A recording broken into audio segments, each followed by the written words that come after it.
This is Amplifying Autism, where every voice matters and every story shines. Join us as autistic authors, professionals, and trailblazers share their journeys, real stories, and real insight from those changing the world, one conversation at a time. I'm so pleased to welcome to the show Susan Kayler. Following a successful career as an attorney and a judge, Susan Kayler, aka The Autistic Woman, became the host and producer of Meet My Autistic Brain, where she focuses on personal stories about autism and autistic people and interviews autistic authors. She started the podcast as a way of communicating to her family and friends what she was learning about herself. Over time, others found the podcast, and now more than 1 million people have listened and benefited from the knowledge she shares. I'm a follower. If you haven't subscribed to it yet, maybe you will after you meet her. So let's get right to today's episode with Susan Kayler. Susan, thank you so much for being here on the podcast. Well, thank you for inviting me, Wendy. It's just great to be here.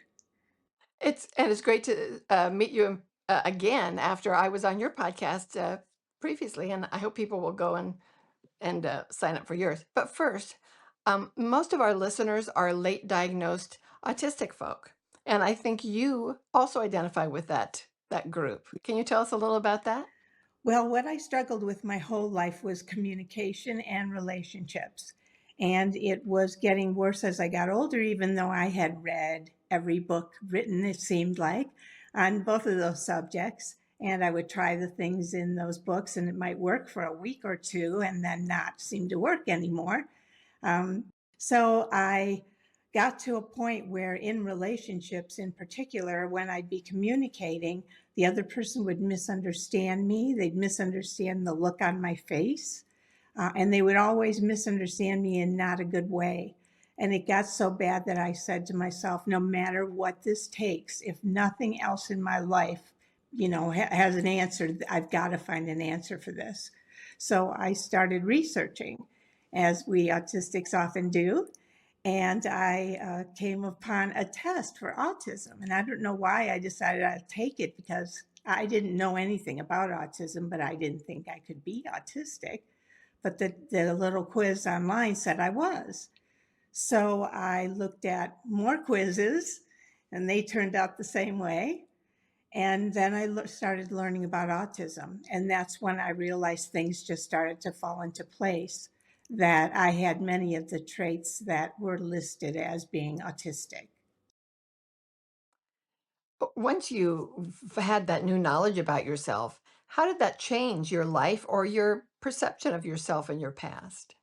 Well, my immediate reaction when I was really certain and I was convinced was, oh, great, there's nothing wrong with me. And that opened up everything, because it was like a whole history of, being told there was something wrong with me, like you're too sensitive, you're too whatever. But it also made me look back on my life and see different things that had happened and see them through that new point of view. And what I saw was someone who had tried her best to try to fit in and to try, certainly, to learn how to communicate and have relationships. And I finally had the answer to why it didn't work.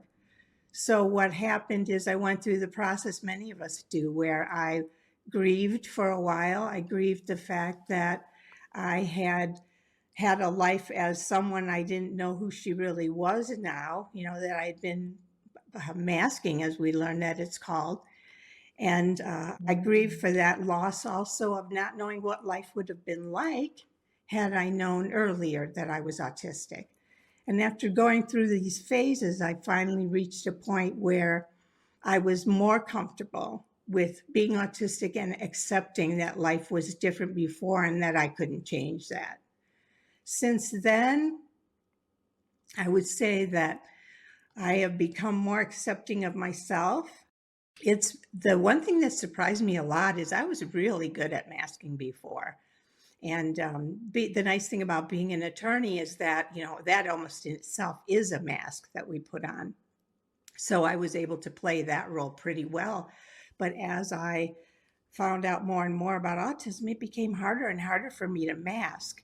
And it became very difficult to be in situations that required me to mask. So, being a judge, being an attorney, it got to be harder and harder to not be myself and to just play that role of, here's who I am, when I knew deep inside that wasn't who I was. So, what has changed with that is that I've become more of myself and I spend less time in situations that where I can't be myself, unless it's something minor. Obviously, I'm not going to mask necessarily going to the grocery store or something small like that. But if the people that I am more drawn to being with are the people who have accepted that I'm autistic, and even if they don't know for sure what it is, because even we are trying to figure that out ourselves, they still accept me and accept the fact that I've told them I'm autistic. And then they're learning about more about what that means.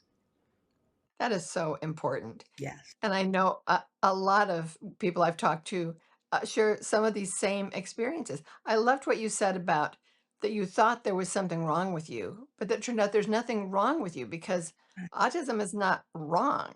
Exactly. But as you mentioned, it made life difficult. Yes, definitely. Yeah. And so many intelligent, successful women in particular, we meet a lot of late diagnosed high masking women. Um, People don't want to believe that they're autistic because how could you be autistic and have this fabulous job?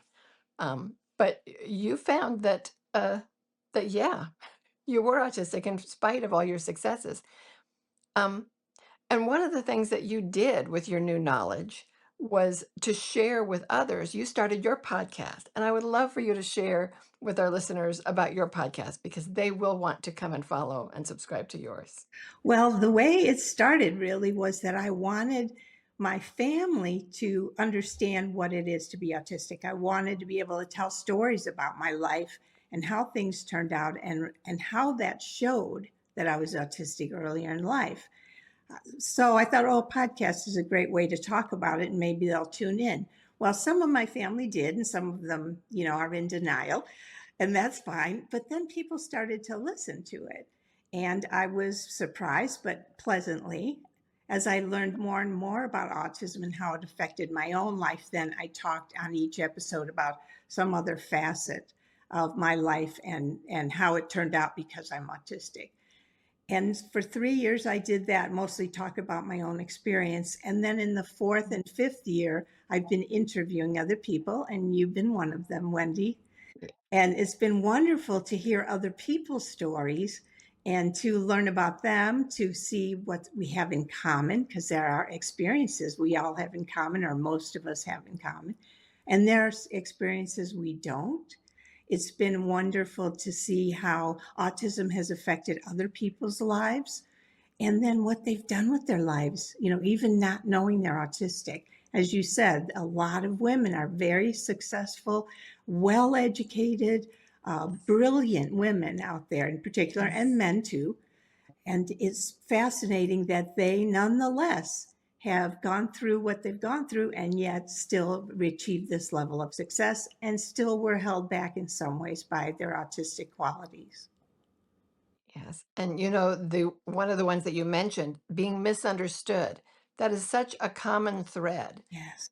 People are told, "Oh, you're being rude," or "I know what you really meant by that," when it's like, listen to the words, Yes. Don't try to make it something different because of what you think my face is saying. Yeah. And that seems to be a very common challenge.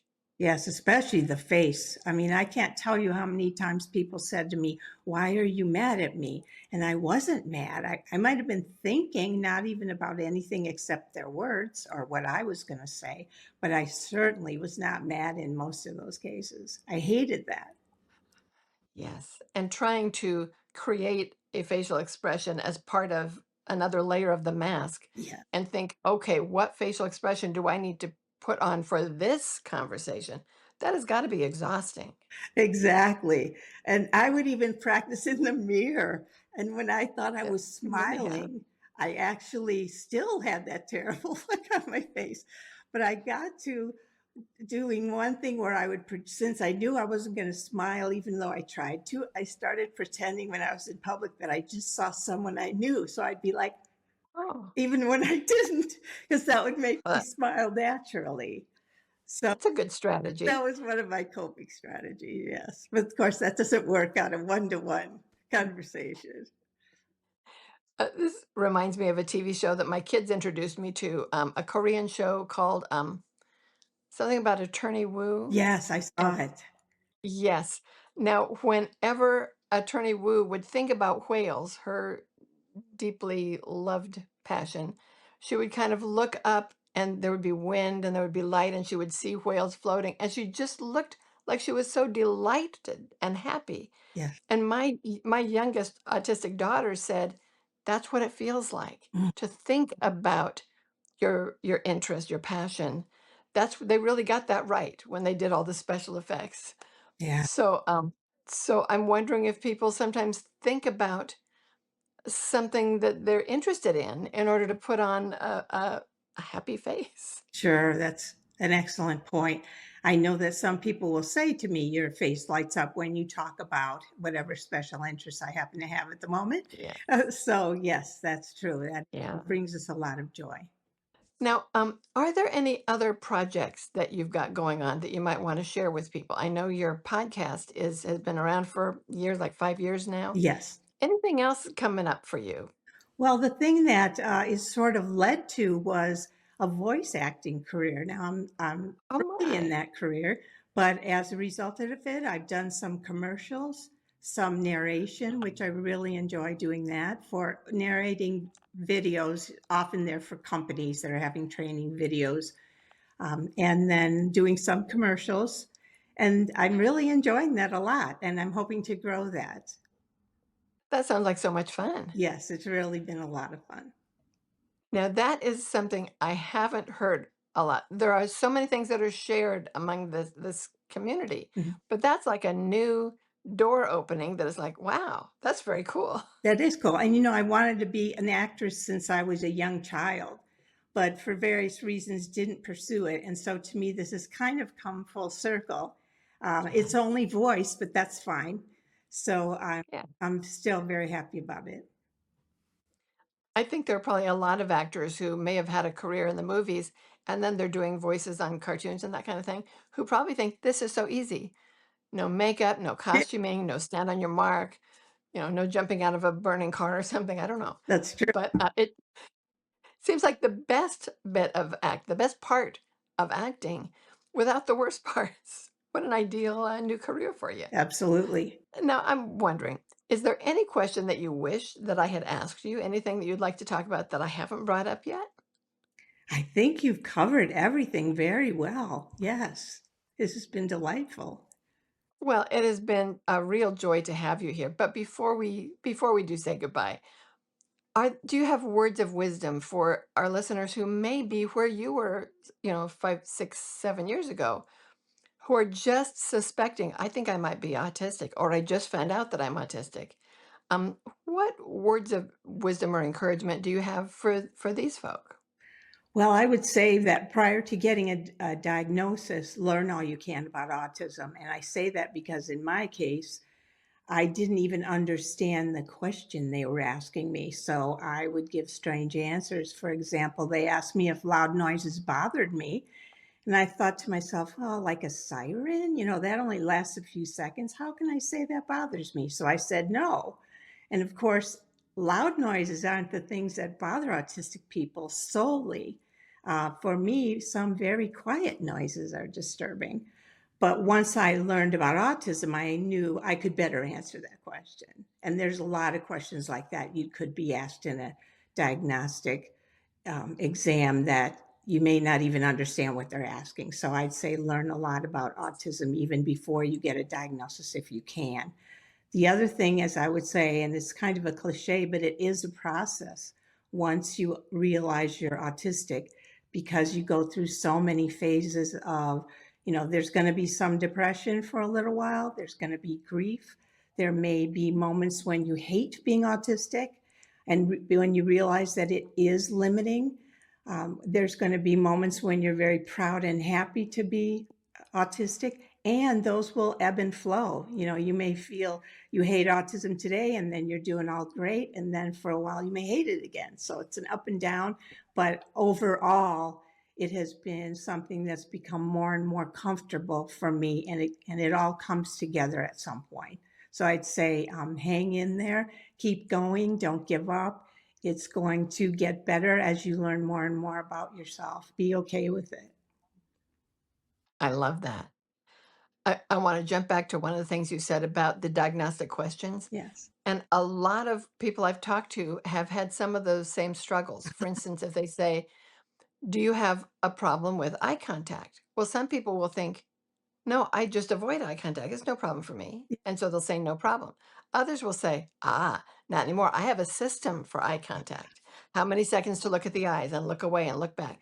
I have a system, therefore, I don't have a problem with it. Same as social conversation. I have a script for social conversation. And because I have a script, it's not a problem. And then they don't get diagnosed because they have created for themselves the accommodations that they need and deserve. And it gets in the way of them getting that diagnosis. So I love your advice to really dig into autism before taking the test. Right. You do have to, because partly we're wearing a mask. When I first discovered I was autistic, there were very few uh, therapists or psychologists who had any criteria for adult Yes. women who have masked their Thank you. lives. So there's some now that are getting it. You know, they understand there's a difference, which is wonderful. There are more opportunities now. We're starting to learn more in the field and that's good, but it takes time. Yes, it does. And the other thing you said that I think is so important is that yes, I mean a lot of people feel elation like, "Oh, thank goodness there's nothing wrong with me." But that doesn't mean that the sadness or mourning won't come. Right. And if you hear people saying, "Oh, you're autistic, you have a superpower," on a day that you're thinking, "If only I could make my face say what my feelings are," it doesn't feel like a superpower when you still struggle. Right, right. And So, any of yeah, us who have masked, we have conquered things in life by finding out, researching, and finding out how to conquer those. And I thought I could yeah, conquer autism too. I thought if I just learn enough about it, I can fix all these things. And then I found out I can't. This is who I am. So for those of mhm, us who have been fixers and have been successfully able to solve problems, this we're not a yes. problem to be solved. This is who we are. I love that. You're not a problem to be solved. Even if you have a gift for researching, use that gift for, for yourself, not to beat yourself up about it. Right. That is so wonderful. Now, I know that our listeners are going to want to either get in touch with you or follow and subscribe to your website. What's the best way for people to reach out to you? Well, you can email me at info@theautisticwoman.com, or I Okay. am on Instagram as Meet My Autistic Brain Podcast, and on Twitter as An Autistic Woman. Okay. Well, we will put those in the show notes so that people can just click and go. And I hope everybody who's listening is going to go on over there and subscribe to that podcast because there are a lot of topics that you cover that somebody who's just learning about it is going to want to read or listen to those. Well, thank you. Yes, there's quite a library. There is. I was just looking at it again today and it was so impressive. Thank you. So, and thank you again for being here, Susan. It's been lovely to have this little bit of time together. It is. And Yes, I appreciate it, Wendy. oh, me too. Well, maybe I'll see you next time. Okay. I'd love that. What an informative conversation with Susan Kayler, the autistic woman. She shared about how, in spite of her successful career as an attorney and a judge, she still struggled with being misunderstood and having her facial expressions misinterpreted. Even practicing in the mirror didn't help her learn to express the happiness she felt on her face at the right times. But when she wasn't trying, when she talked about her interests, people told her that her face lit up in delight. She didn't realize she was autistic until she was an adult. Susan shared two important pieces of advice to anyone who's recently diagnosed or who suspects that they might be autistic. to help newcomers navigate the road that she's already traveled. First, Susan says to learn as much as you can about autism, even before you seek a diagnosis.